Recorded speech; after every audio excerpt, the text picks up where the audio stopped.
Chapter 3. The Discovery. The descent into the sinkhole was agonizingly slow. The petrified roots that Kaelen used as handholds were slick with the heavy mist and razor-sharp, threatening to slice right through his hardened leather gloves.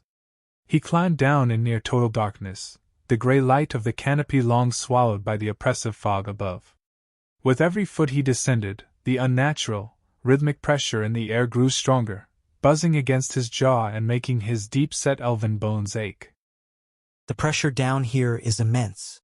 It feels like standing at the center of a sounding bell right before the hammer strikes. Finally, the toe of Kaelen's boot touched solid ground. Or rather, what used to be solid ground. As he shifted his weight, his boots sank ankle-deep into a soft, powdery substance. He let go of the wall, crouching low to the ground to inspect the surface.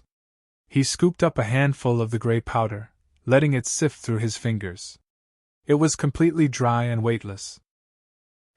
But there is no scent of fire, no charred wood. It is as if the earth itself simply crumbled into dust from the sheer weight of the silence. He stood and waded through the deep, silent ash, moving toward the center of the crater where the rhythmic vibration was strongest.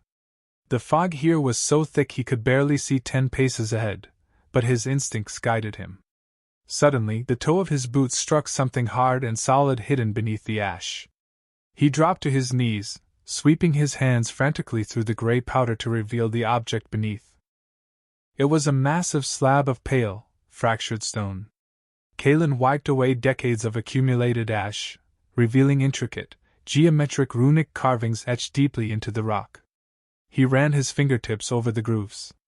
They were sharp and perfectly straight, completely lacking the flowing, organic curves of traditional elven script. What is this place? These carvings? They are completely foreign.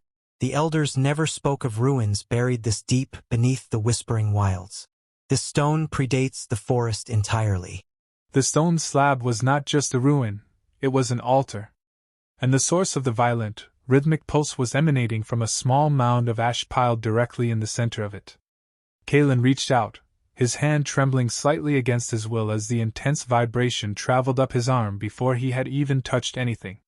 He brushed the last layer of gray dust away. Metal, dark and incredibly heavy. Resting on the ancient stone was a two-pronged instrument, roughly the length of his forearm. It was forged from an unknown, oil-black metal that seemed to swallow the little light that existed in the crater. A tuning fork. It was warm to the touch, and it was trembling violently in its resting place, fighting an invisible war against the suffocating silence of the grove. It hums, like a trapped wasp furious at its cage. Kaelen gripped the thick handle and lifted the heavy instrument from the altar. The moment the metal came near his chest, the terrible, crushing vacuum of the dead forest instantly faded from his mind.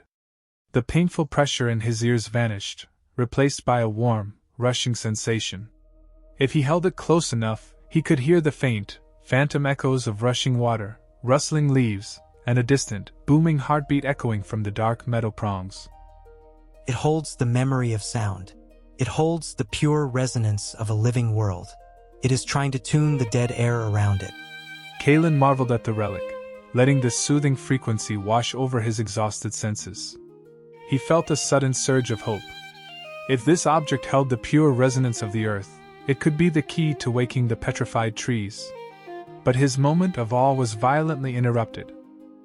From high above, at the very rim of the crater, the silence of the woods was broken by a sharp, grinding noise. Loose chunks of petrified wood and black stone began to tumble down the steep slope, splashing heavily into the sea of ash at the bottom. The rhythmic hum of the tuning fork had masked the sound of Kaelen's pursuer. The tracks. It did not fall into the sinkhole. It was waiting at the edge. Kaelen snapped his head upward, peering through the heavy mist toward the top of the abyss. The suffocating silence of the forest was utterly shattered by a low, wet growl that rattled his ribs. The discordant beast had found him, and it was looking down into the dark,